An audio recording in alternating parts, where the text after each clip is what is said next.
Hey everybody, JJ here, back again with another Saturday of Zoom networking. And we have just a phenomenal young lady today as our guest speaker. She's out of Pace Morby's Sub-Q community. And as I've mentioned many, many times, Pace is a premier genius in creative finance, not only in the world, country that makes also the world. And Pace's Sub-Q community is by far unparalleled as the premier number one real estate education platform in the country today, bar none. Our guest speaker is a young lady I've become aware of through the Sub2 community. Her name is very well known. It has become her brand. Her brand precedes her. Everyone knows her name. She is a rock star, highly respected. Started out as a real estate student, has become an entrepreneur, now a successful investor.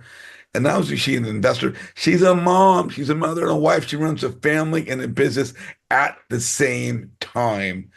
And I want to introduce my good friend, April Juliano. April, how are you? Oh, good. Thank you so much, JJ. Thank you so much for having me on here. I'm very excited about what we're going to talk about today.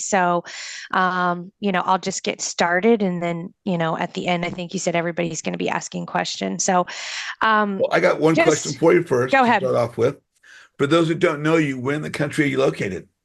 Oh, so I am in Jacksonville, Florida, which is North Florida, like about an hour Beautiful. away from Georgia.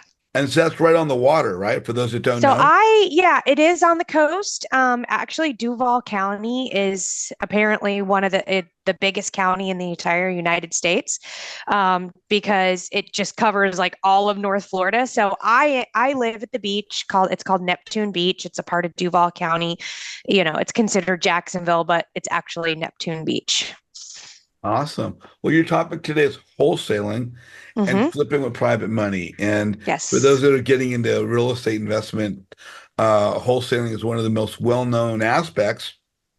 Maybe not for people that aren't in real estate, but those that are learning, wholesaling is always a very, very much mentioned aspect of that. And of course, flipping. And of course we all to be able to utilize private money is so, so important. But what aspect do you want to start with? I mean, this is your wheel, this is something you know very, very well. How do Yeah. you want to introduce this to us? So I figured that I would just kind of start like with my origin story, like how I got into it and where, even especially how being in Pace's sub 2 group, like how that has affected my real estate career and how that's, where that's taken me and how it's gotten to me to where I am today. So it's funny we talk about wholesaling. I actually started my career. I'm from New Jersey. I went to college in Pennsylvania, and I was working in Center City, Philadelphia, and I was wholesaling financial products, which is hilarious because, I never knew you could wholesale financial products, but you can, and that's how I ended up in Jacksonville, Florida. After a couple years of working in the office, I was promoted to an outside sales position, and we were wholesaling mutual funds, annuities, and life insurance. And so my customers were like Merrill Lynch, Smith Barney. I would teach them how to sell our insurance products and they would sell it to their clients. So I did that for a while, but I have an entrepreneurial heart. And so I really wanted to get out of that and be my own boss. So I thought that I would buy a restaurant with my family. And that restaurant is actually still going today. I do not work there anymore, but I moved back to New Jersey, and that's where I met my husband. So I actually was in Jacksonville, went back to New Jersey, met my husband in the restaurant. I did that for about 5 years. We built that up. And then after I had my first baby, we decided I didn't really want to work those hours any longer. So we sold the restaurant. It's still up and running there today. Best pizza in New Jersey, hands down, South Jersey, I think so. Anyway, so we're here in Florida and kind of trying to figure out the next phase of life. And after I had had my third baby, we were kind of in a situation where, like, okay, well, we want to start, making some more money again. How are we going to do that? And we found wholesaling through a friend. A friend had kind of talked to us about it, and I was like, wow, I never even thought of this before. But yeah, I mean, I used to wholesale financial products. You can wholesale anything, right? Like anything. So we thought, okay, well, let's look into this. Let's figure it out. So we joined a mentorship group, Wholesaling Inc. It's actually the one that Brett Daniels now owns. He did not own it at the time. So this was back in December 2019 was when we Okay. were looking into it. And I think we bought the mentorship in December of 2019 and we just started watching the videos. We're ready to get started. Took us kind of like a couple months to get through the videos and figure everything out. And we really, what they were teaching us was, sending out mailers, but we really didn't have any money at the time. In fact, we were running out of cash quickly. Hmm. Um, and so we were kind of in a desperate situation, and I was pregnant with my third baby, or I had just had my third baby at the end of November. And this is December, right? So my baby's only 1 month old. We're running out of money. We don't really know what we're going to do next. And we get into this wholesale thing, and I'm like, all right, this is it. This is what we're going to do. We're going to make this work. And on March 14th, 2020, does everybody, you probably remember that day? I mean, it's Hmm. seared in our brains, is actually the first day that we had started cold calling. So that's what we decided to do. We bought a dialer, which was a Mojo dialer. They're still out there today.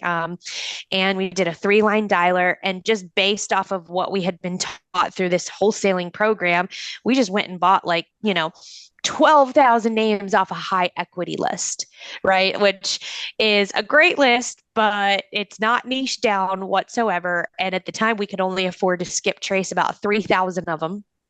And then we just kept adding to it. But we loaded up those names into a dialer on March 14th, 2020. I went out into my garage. I've got 3 kids at this point. They're 3, 2, and 3 months.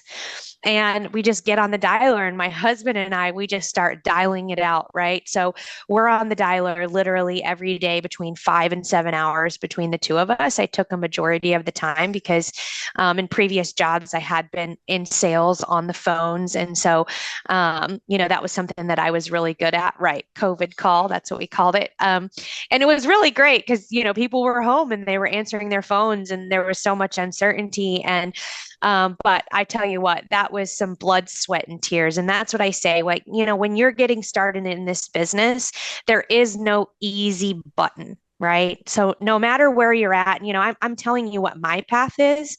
Everybody's going to have their own path and how they get started, but there is going to be no easy button. This is going to be blood, sweat, and tears.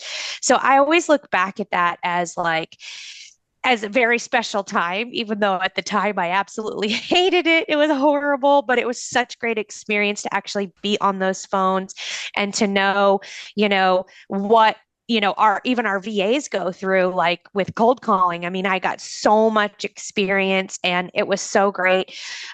Anyway, so at the time, we're soaking up all the information that we possibly can, right? So this is like information soaking time, but I am such an action taker, right? So I Hmm. always want to make sure that I'm taking more action than soaking in information. I had spent my time soaking in information and now it's time to just get that deal, right? So I'm doing whatever I possibly can when I'm not on the dialer. I'm looking for deals on Facebook. I'm calling FSBOs, which if you don't know what FSBO is, it's for sale by owner. You just find them on Zillow, you find them on realtor.com.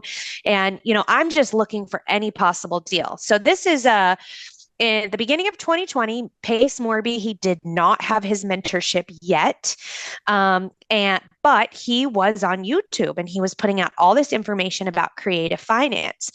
And, with wholesaling, I think, what people need to understand is that wholesaling is not necessarily real estate investing, but it gets your foot in the door, right? You can learn a lot about real estate and it can help you lead towards investing, right? So when he starts talking about buying houses with creative finance, I kind of hear it in the background. And again, I'm an action taker, whereas my husband, he is information overload, right? So he's watching all these YouTube videos. I'm the one that's like, I'm not listening to this. I'm laser focused. We're wholesaling, that we're cold calling. This is what we're doing. But he did a 16-hour live back in 2020. That was his first one. And my husband had it on for 16 hours. And so I couldn't help but hear some stuff in the background. And I was kind of picking some things up here. Well, 4 months later, so granted, this is 4 months of cold calling. We had not had a deal yet. And we are out there every day. And this is another thing that I always say to people, it's consistency and persistency. I refused to give up.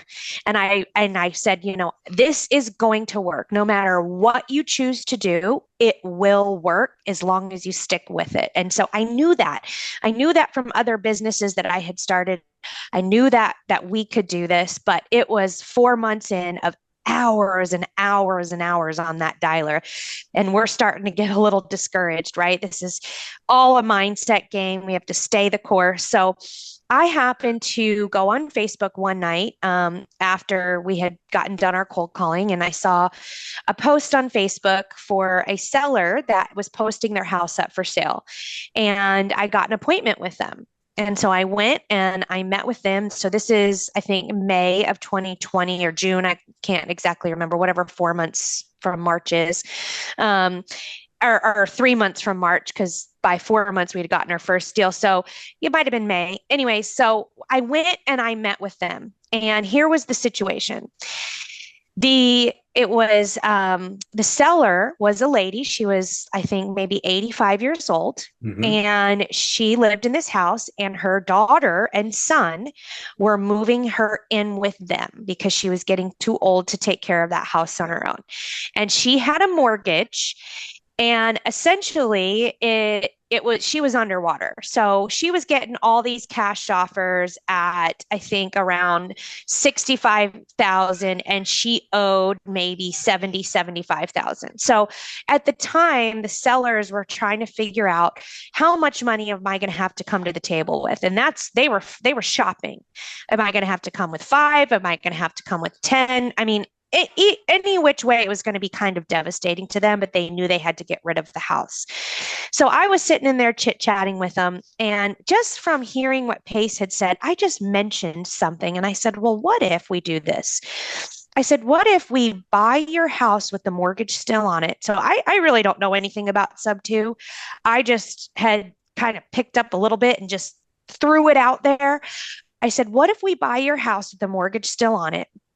And I'll pay you $1,000 for moving expenses. And we're going to come in, we're going to fix this house up. And when we sell it, then I will pay off your mortgage. So this is something that would be called a sub two flip. So, right, we would be buying the house subject to the mortgage, which means we'd be buying the house with the lien on it. So the mortgage would stay on the house. It stays in the seller's name. And in this case, we were going to fix up the house because it was distressed. And then we were going to sell it. And the reason that we could do that is that there was only that $5,000 to $10,000 discrepancy. So we didn't have to go out and get lending, and nor could I go out and get any lending at the time.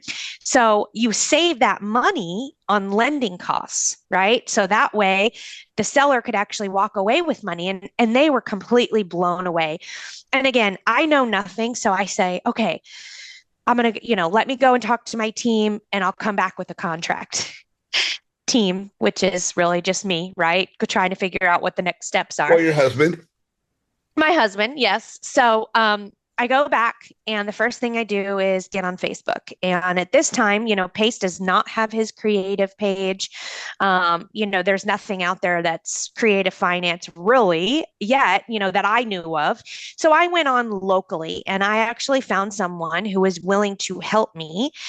And he sent me a contract, and he kind of walked me through the contract. And he was like, and by the way, I have someone who does these sub two flips, and he could be your buyer. Well, come to find out, this buyer actually had never done a sub two flip, but he was looking to get into flipping because he was a contractor. And so this was a perfect situation. So I took that contract back. We got it signed. We bought the property. They moved out. They got $1,000. They loved me. So this is my first deal. I think I only made a $3,000 assignment fee, but honestly, at the time, it might as well have been $1,000,000 because that's how that first assignment fee feels. I don't care if it's $500 or $10,000. It feels like a million because you get that first deal, right?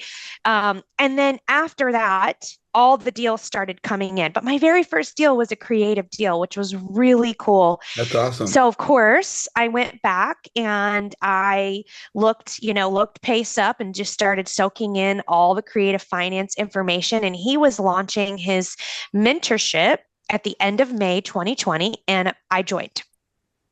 Which was one of the best things that I ever did. Because then I got to go in and kind of like learn with everybody as, everybody's growing. I think at the time there was maybe only 50 people in there. And it was a great time. And, by the end of 2020, I did over 40 wholesale deals.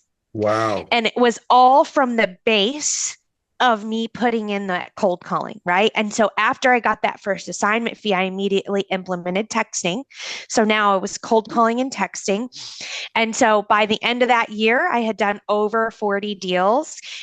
And I attribute it to those 4 months of the blood, sweat, and tears, laying that foundation Mhm, of and course. just keep going, and don't ever stop, and learning how to, once you start getting deals, you don't stop your marketing, that sort of thing. And so that's really how I started my wholesale business.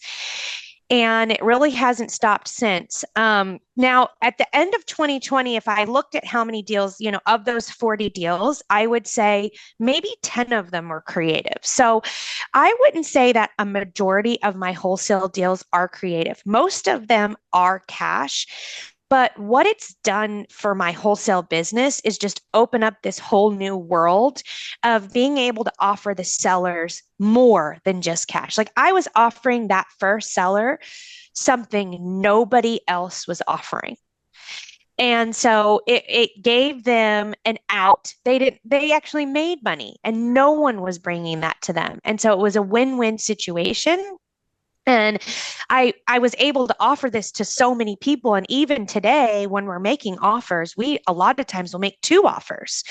Here's our cash offer, and here's our creative offer. If it makes sense. Hmm. I would say probably 75% of the offers that we make, we do two offers. Um, April, just this. let me ask you about that. That sounds really, really interesting. What's the difference between a creative offer and a cash offer? I mean, I have some idea, but we have people on the call that are new and Yeah, weeks and months down the absolutely. line on YouTube are going to want to know what's the difference between Of that? course. So so there's all different ways that you can buy a property, right? And so when I say creative, it's going to be thinking outside the box on how we buy this property. And it's really, when I say cash or creative, those are exit strategies. And so buying it cash is an exit strategy and buying it creative is an exit strategy. And so when I'm offering cash, obviously I'm offering them like, this is how much I would pay for your house cash. When I'm offering them creative, it really just depends. No creative offer is the same. So it can be anywhere from subject to, so if you're buying the house subject to the mortgage, we also do novation offers. And just a quick explanation of a novation is when we take over the property without the deed transferring. We might do a little bit of a fix up and then we sell it on the market and the seller gets paid on the back end. And why the seller benefits from waiting to get their money from the sale is that you can save money on closing costs and hard money costs and put that money back in the pocket of the seller. So I can actually make a higher offer with a novation agreement than I can with a cash offer. And then obviously there's, seller finance, which I love as well. Being able to offer, someone like, hey, if you own this house free and clear, then we're going to set you up as you're the bank and you're going to get payments every month. And I can usually make a much higher offer that way too. April, that's amazing. I mean, there are obviously a lot of different exit strategies. Again, for those that are new to the call, you kind of explained it, but what is an exit strategy? Okay, so anytime that we buy a property, we have to think like, how are we going to make money with this property? And so, most of the time when I'm buying a property cash, I am going to either flip it, which means I'm going to renovate it and sell it, or I'm going to refinance it. And so if I buy a property cash, I have to know like how I'm going to make money with that property. So you always want to think about like, anytime I'm buying a property, how am I going to make money with this property? And so that's why having creative finance is just like a whole nother way that you can open up. So over the past 4 years, we have acquired 22 doors, and every single one of those doors, but one, sorry, one of them is refinance, is creative finance. So we've bought several seller finance, several sub twos, and then we have our one refinance, and that's it. But my goal is to buy all properties with creative finance. So anytime you're thinking exit strategy, it's how am I going to make money with this property? And when you're able to offer creative finance as an exit strategy for the seller, it just allows them to have more options in how they want to exit their home, right? Hmm. So this is an exit, there's an exit strategy for the seller, and then there's an exit strategy for the investor. As the investor, I have to think about what my exit strategy of getting out of that property is, or if I'm going to hold it, how am I going to make money from it, right? And so if you ever think like, oh, I'm going to focus just on creative finance, that's fine. But I think that like when you're wholesaling, you're focusing on finding a seller and finding a solution that best fits for the seller and finding what the exit strategy for that seller is the best fit. And usually, when you put the power into the seller's hands and make them the hero versus making yourself the hero, right? Hmm. Because everybody says, and I heard this from Donald Miller, even at the Squat Up seminar, like, if you say that your story is, oh, I help sellers by blah, blah, blah, blah, blah, like that's not your story, right? Like that's just too vague. Because nobody wants to feel like they're being helped, right? Yeah. And so when we're talking to sellers, obviously we want to give them all the options that they have in front of them and let them decide. And we just help them along the way with the steps, but they're the ones that decide their future and their exit. That's awesome. Hey, you're talking obviously when we're buying houses and wholesaling and flipping them. Again, for the newer investors, is it wise to put one's buyers list together beforehand so one has people lined up for certain types of properties, or is this something that's really maybe one can do once they already have the property? How important is it to get a buyers list together? So it is important. I would say that when you're first starting and you're wholesaling, the most important thing is going to be finding the deal. Because here's the thing, I did not do a deal on my own for probably the first, I mean, I don't even know if I've ever done a deal on my own because then, once I built my team, I had my team helping me. But when I was a lone soldier, and it was just my husband and I, we JV'd almost every single deal that we did. So to me, by the disposition is super important. Mhm. However, that is something that can be done along the way, right? So the most important thing is you want to find that deal, right? And so once you get that deal, you will be able to find somebody that can help you dispo it. And that can be done, through Facebook, through real estate meetups. But I would just say the thing that you need to focus on is building that machine, right? That's what I call Mhm. it. You want to build that machine. You got to feed leads into that machine. You got to figure out exactly like where those leads are going. And then once they get to once you're under contract, now, right? Now you can easily find somebody to JV with to dispo that deal so that you can make sure that machine's still going. And then once you get to a point where you have a lot of leads, then you want to start inputting people into that machine so you're not a lone soldier, right? So Mhm. at every single point along the way, like who's generating the leads? Well, in the beginning, you are. Who's following up with the leads? In the beginning, you are. Once the leads are under contract, who's writing up the contract? You are, right? So you're at every single spot in your machine in the beginning. And as you start to get that machine up and running, you start putting people into place there. And Tim, this is just what I think. And then, from there, you can go build your dispo machine, Mhm. right? And then you can start focusing on dispo. And that is something that is, I mean, super important, obviously. Like if you have all the buyers, if you have all the leads, I feel like you have all the power. But if you have all the buyers, you make the most money. Right. So Okay. I always have wanted to wholesale because, yeah, disposition. Oh, so somebody asked what dispo is. Okay. So dispo is once you have a property under contract. So this is what you do as a wholesaler. You get a property under contract for a certain price. And then you're actually going to go and find a buyer to make, to sell that property at another price. So let's say that I get a property under contract for 100, and I think an investor will buy this for 110. I'm actually going to assign my rights to that contract to the end buyer for 110, and I'm going to make the spread. And that's called an assignment fee. So I'm flipping the contract essentially. I'm assigning that contract to an end buyer, and they're buying it. So when we call it dispo, it's disposition. How are we getting rid of that contract? So Mm-hmm. dispo is a whole nother side of the wholesaling game where you build a buyer's list. And there's actually like Keegly, if you've ever heard of Keegly. Mm-hmm. Keegly is strictly a dispo business. That's it. So if you so that's I know that's how Pace dispoed all his deals in the beginning. He would use Keegly. If you have a Keegly in your area, and I've partnered with Keegly a lot because their job, all they do is go out and find all the good buyers. And so they strictly focus on finding all the good buyers. Now, I want to have the lead generation part and the dispo part in my business. That's just me.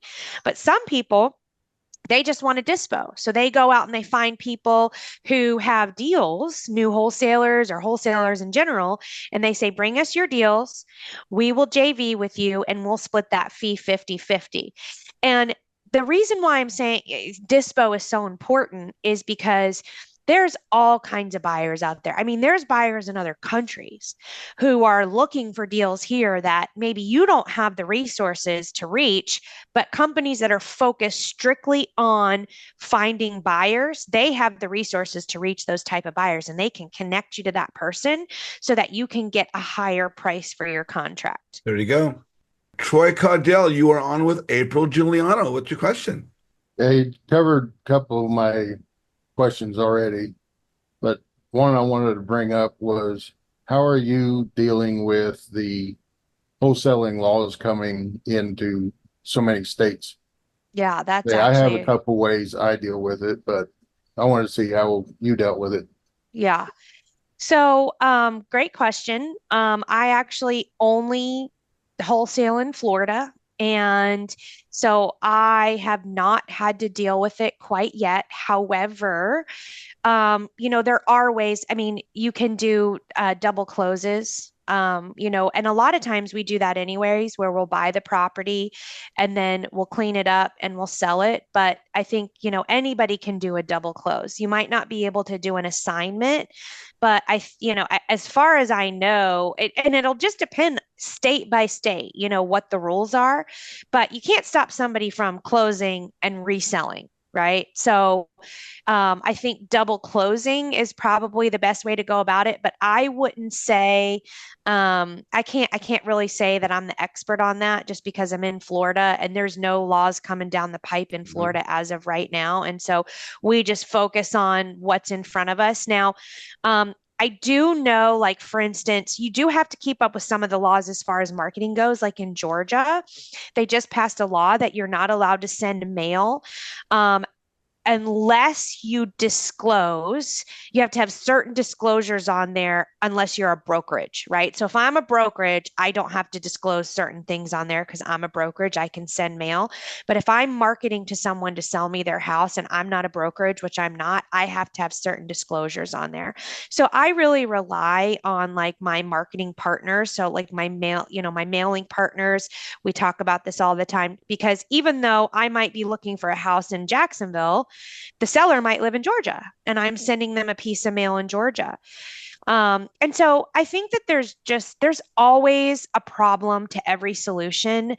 I'm sorry, a solution to every problem. So, as things come up, I never get concerned about it. I'm like, okay, we've got a problem. Let's find a solution, no matter what it is, right? Like, I've just learned that over the years in real estate. Like, even, when the market started to go down and we're flipping and, we've got these houses that, were underwater, it's like, okay, what am I doing here? Am I going to pull back or am I going to double down? That's always my thought process. And every single time there's a problem that comes up, I'm going to overcome it and I'm going to double down. Because if you do that, you're going to reach your $1 million business. But if you let problems kind of, push you backwards, then you're never going to get to where you want to go. But unfortunately, I won't be like a super expert on this. But I think double closing is probably one of the best solutions that there is. Well, I would say I have a preferred method where I try to find a investor friendly agent Yeah, that is that's a great also an idea. investor because most of the laws I've seen, you have to have a license to wholesale, Hmm. which is real estate agent. And once you build your rapport with that agent, you might get smaller pieces of the pie. But once you built your rapport, they'll start sending you stuff they can't put on the MLS to wholesale. Yes. So you get more pies, just smaller Yep. pieces of it. So you just came up with a great solution. I think that's amazing. And that's like the whole point of this, right? Like anytime that a problem is thrown your way, no matter what it is, coming up and that's a pretty creative solution, coming up with the solution and, moving forward and doubling down, like that's always the way to go. Yeah, I would say there's always a way. You just have to find it. Where there's There a you will, go. there's a way. Troy, thank you so much. Good to All see right. you, my friend. Elijah, Yeah. you're on with April Juliano. What's your question? Yes, April. Hello. Um, Hi. how are you? Great. Great. Yeah, I've heard the term used before. I've been told what it means before, but I just am curious if you could give me a refresher on what it means to double close. Yes. So it's kind of just self-explanatory. It means you're closing twice on the same day. So you want to find a title. Not every title company is going to do it.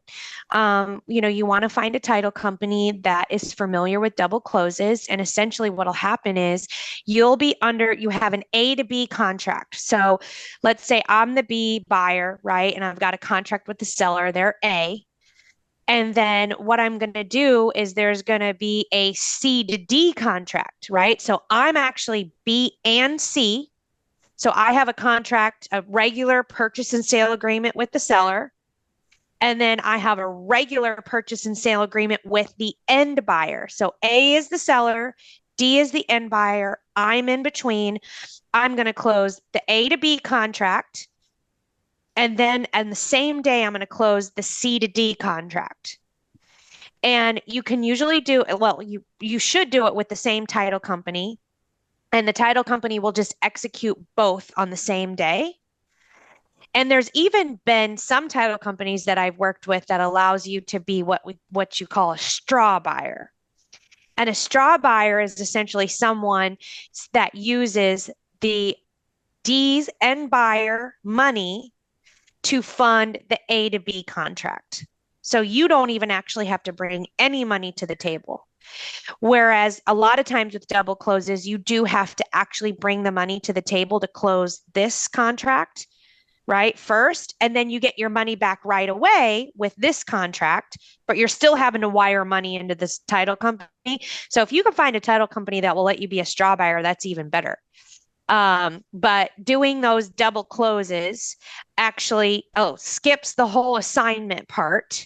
So you don't have to assign the contract. And, when you're doing an assignment, it's all going to be on one closing statement. And so the seller is going to be able to see on the closing statement that you're not the buyer and that you're making money.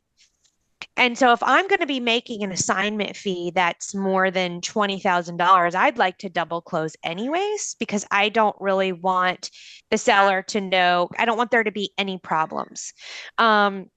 But also if you let the seller know ahead of time, which in some cases we do and in some cases we don't. Like I had a deal once where I let the seller know from the beginning, that he had a 14 house portfolio. He was looking to sell the property. I told him in the beginning, I am not the end buyer. I am going to offer you, I think we offered him like 1.5 million. I said, this is what I'm giving you. and I'm going to go find an end buyer for you. And he was fine with that. So he knew exactly what I was doing. He knew I was marketing it. He knew everything, that was going on. And it just made it a lot easier. And I actually made a $80,000 assignment fee on that one. And he knew I was making an $80,000 assignment fee, but he was okay with the fact that he was making his 1.5. And I went and I found the end buyer and I connected it. It's because sellers need buyers and buyers need sellers. Yeah. We need each other. And so you never have to feel bad for letting people know, like, hey, I'm not the end buyer here, but I have end buyers. Now, some people don't want to work with people like that. And so, we'll say we're the end buyer. And in that case, we'll double close. We'll say, and like I just closed on a property that the seller needed a lease back and it was like a whole situation. So we actually bought the property and we're waiting for the seller to move out. And as soon as he moves out, I'm going to go put a lockbox on it and I'm going to start marketing it out to my buyers because I'm not keeping this particular property for myself. April, let me ask a question here. Um, the double assignments, right? When we assign a contract, is that not legal in some states, or is that legal everywhere? Is it not legal? Is this why one double closes? I know another reason one double closes is if you have a seller. And if someone's going to assign and make more money, sometimes the seller's going to be like, well, how come you're going to make so much money on what I'm going to get? Gee, that's not fair. I want all the money. So in that case, if the seller has a problem with it, one would double close. So the seller's not aware of the additional increase that one might get. But other than that, where a seller might have an issue with that, are there certain states that you know of that preclude an assignment? Yeah, so that's kind of one of the things that we were just talking about, like some of the rules that are coming down. I know South Carolina outlawed assignments. And so those are some of the things that are coming down the pipeline where they're going to start um, making assignments illegal. And there's a lot of title companies that won't do assignments at all, right? So you even have to find a title company that will do an assignment. I actually have never ever had an issue with the seller with an assignment. And so I don't even know. I may have double closed maybe once in my career because I'm usually pretty upfront about what's going on or what we're doing. Like, hey, I'm not the end buyer here, but I found an end buyer. And so I'm going to sign the contract. They're going to close. And I usually have a good relationship with the seller. There's never really been a problem. And as long as like you have a contract in place, the seller can't really say anything. I mean, they can give you problems. And I know people have, but if you have that relationship, it shouldn't be a problem. But at some point, it's probably going to be illegal to assign contracts everywhere. I don't know for sure. And at that point, you are going to have to double close, or as Justin put in the chat, there are other ways to go about it too, where, you open an LLC and then you just, assign the LLC to the end buyer and they pay you a fee and then there's no assignments going on. And so the contract actually never changes hands. And you're essentially selling the LLC, which I've heard of that too. So those are things that you can do there. Again, there's always ways around, some of these regulations that come down. Mm-hmm. Elijah, did that answer your question? Yeah. Yeah, the whole transparency thing. So you're saying that people will double close if they know that the seller isn't gonna like that you're a wholesaler. Is that what you're saying? So no, everybody does it differently. So there's a wholesale company here. They're actually nationwide, but I just know them here. And this is how they do business is on every single deal they double close. Every single one. And one of the reasons why is because if they don't find a buyer, they buy it. So every single deal that they get under contract, they know that they could possibly be the end buyer. Now they're out to wholesale it, right? They want to sell the contract, but their strategy, they double close on every single deal that they do. So I have no idea. So there's other ways too. It's not just with the seller, but sometimes it's the end buyer. You don't want, I actually don't really care as much about the seller as I do about the end buyer, because there's a lot of end buyers that'll be like, oh, what's your assignment fee? And they don't want to pay the hefty assignments. Now, I am also an end buyer because I'm a flipper and I buy a lot of deals from wholesalers. I could care less what their assignment fee is. If I'm willing to pay that price, right? Like I've underwritten it and I've given you an offer, I'm willing to pay this price. I don't really care what your assignment fees are. I mean, I've paid wholesalers $40,000 assignment fees before, and I don't even know until I see the HUD. But I do also know that a lot of times end buyers are annoying and they're the ones that can walk away from the table, right? Yeah. The sellers can't really walk away from the table. A buyer can always walk away from the table, and really all they're going to lose is their EMD, whatever they put in.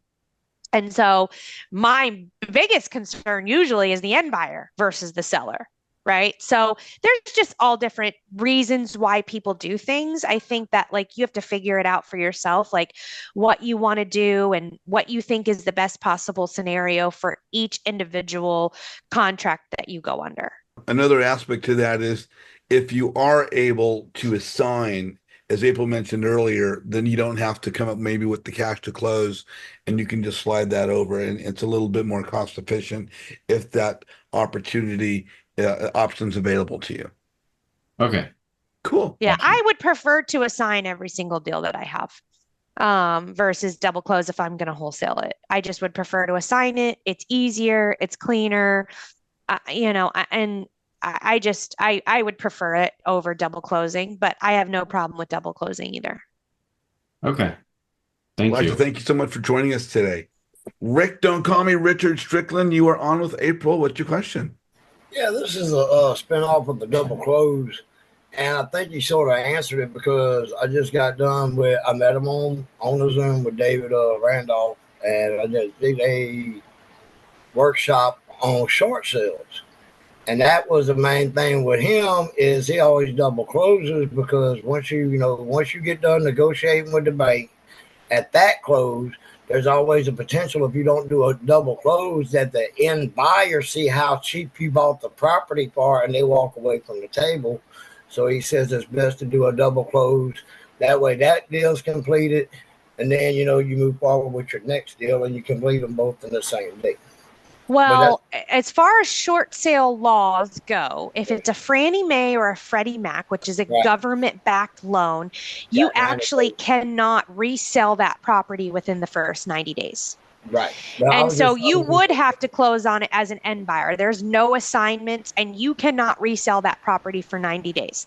So anytime I buy a short sale, which I love short sales and we do them all the time if we can, it's going to be a 3 month and usually it's a 3 month sale anyways. But, if it's 10 weeks to renovate and then 60 days to sell, we're totally fine in that 90-day window. But you actually cannot, as long as it's a government backed loan, you cannot resell that short sale. So you can't even do a double close.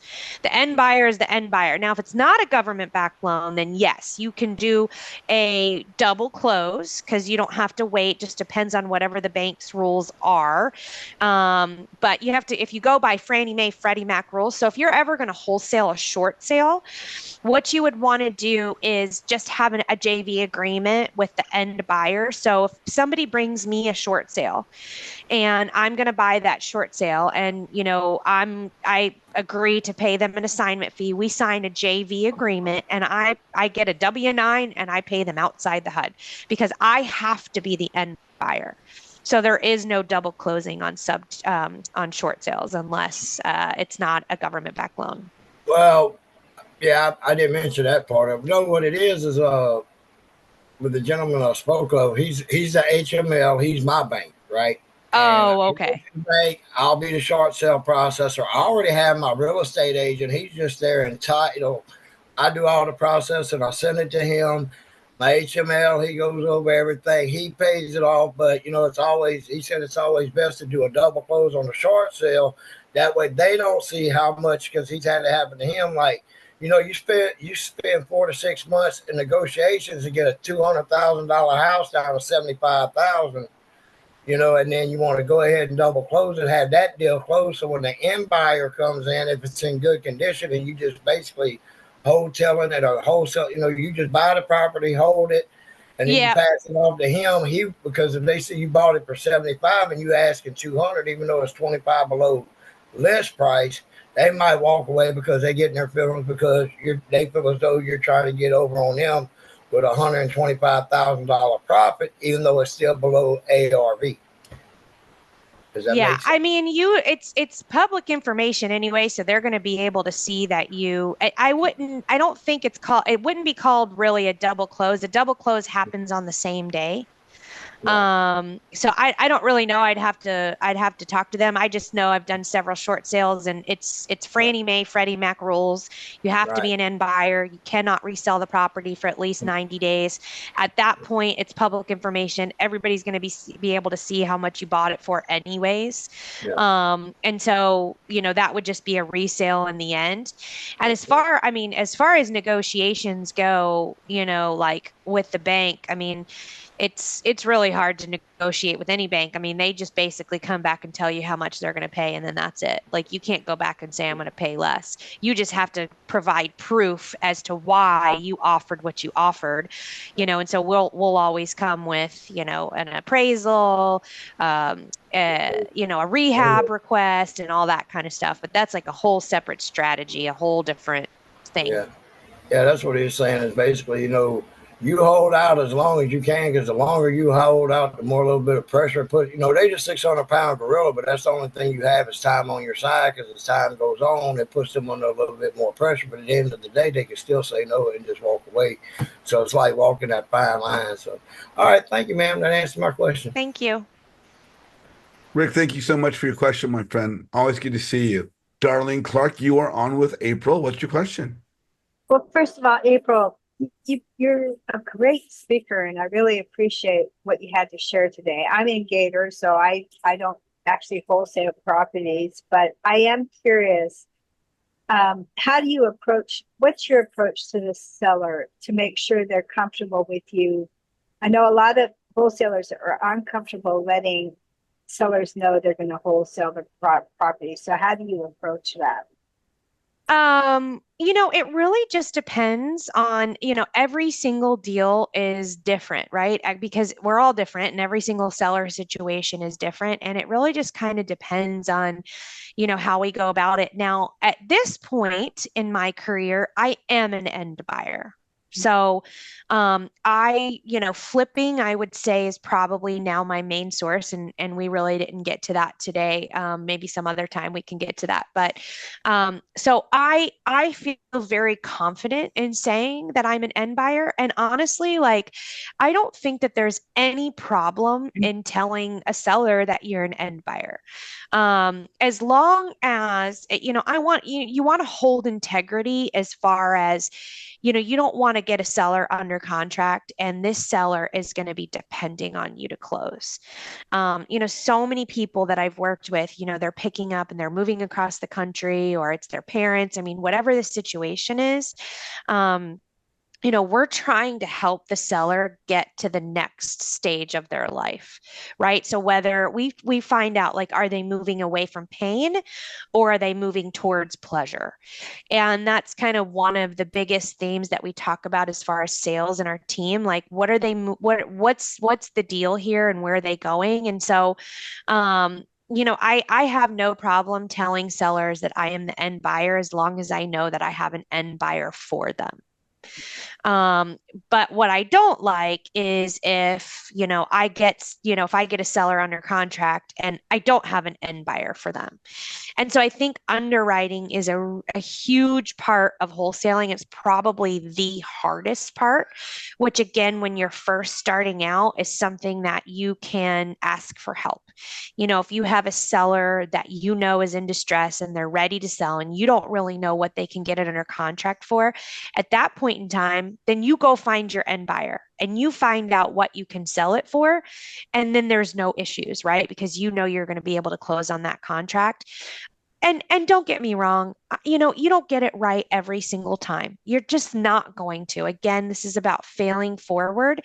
I just try to hold integrity as much as I possibly can and be as honest with the sellers as they need me to. It's kind of like with your children. Like, it's age appropriate honesty, right? And so it's not like we're trying to like purposefully lie, but we're just trying to, help the seller get to that next stage. And it's kind of like, it's just whatever is good for whatever you feel like is good for, both of you in that relationship is how much you can disclose.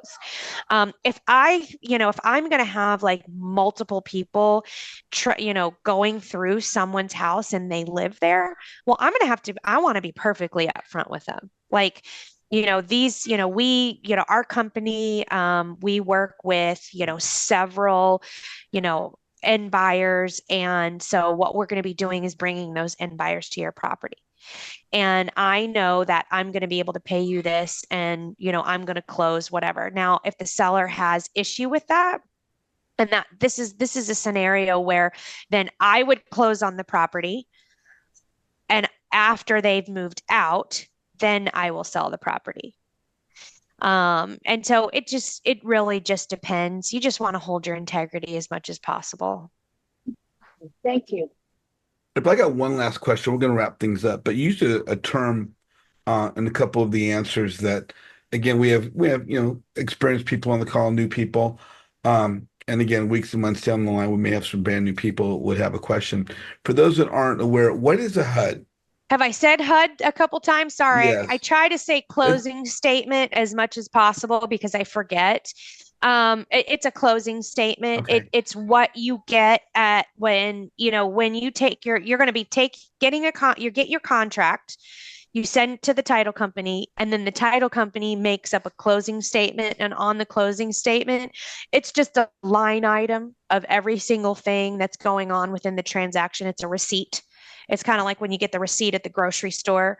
It's exactly what you get, when you go to a title company, and it's called an ALTA.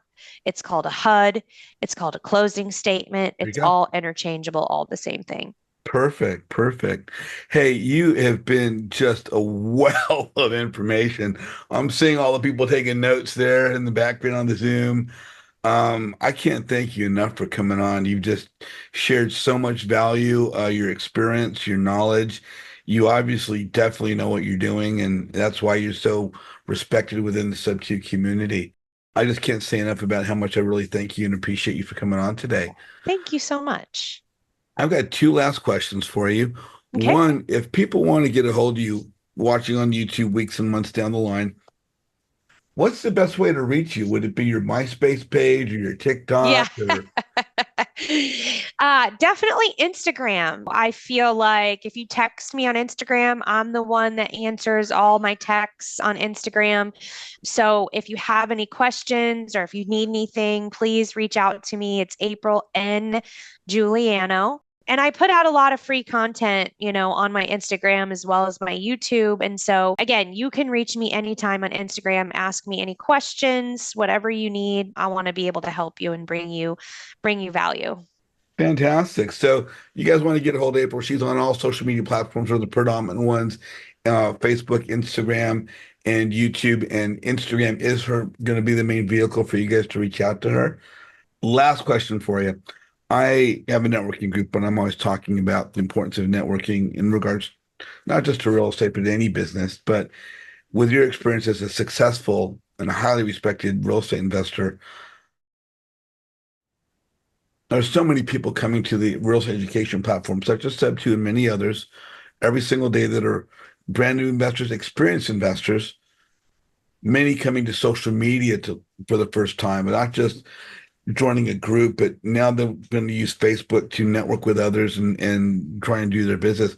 What importance is networking to the success of a real estate investor? What's the importance of, Facebook or Instagram or Yeah. posting? Oh, yeah. I mean, we're just one person away from our goals. I mean, it's like I remember in the beginning, one of the things that PACE really encourages everybody to do, and really, I think this, obviously joining PACE's mentorship, I was immediately friends with people all around the country. I mean, look, I mean, I'm friends with you, JJ, right? I mean, I have people all across the country that I never would have had I not joined a mentorship. But then on top of that, also, even in my own local community, right?